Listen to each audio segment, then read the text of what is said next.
Eh bien, ce sont des turbulences diplomatiques assez importantes qui auraient fait jour entre des partenaires stratégiques, des alliés, c'est-à-dire en l'espèce les Américains et les Français,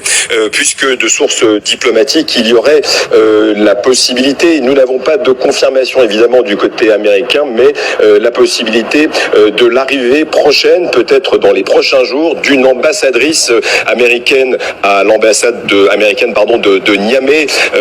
Il s'agirait de Kathleen Fitzgibbon, qui est actuellement la numéro 2 de l'ambassade ici américaine à Abuja. Sa nomination a été validée par le Sénat américain le 27 juillet dernier, c'est-à-dire au lendemain du coup d'État, et elle serait annoncée, je prends évidemment beaucoup de guillemets, c'est du conditionnel, mais de sources diplomatiques, elle arriverait assez prochainement à l'ambassade à Niamey. Alors tout cela évidemment serait extrêmement mal vécu par le camp français, évidemment, puisque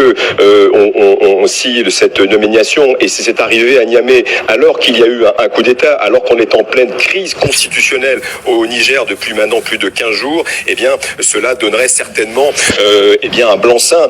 à la junte militaire nigérienne, qui pourrait utiliser évidemment à dessein l'arrivée américaine comme une validation, je dirais, de son installation au pouvoir. Donc il y a d'intenses tractations diplomatiques au moment où on parle, et effectivement de profondes turbulences qui arrivent parmi des États qui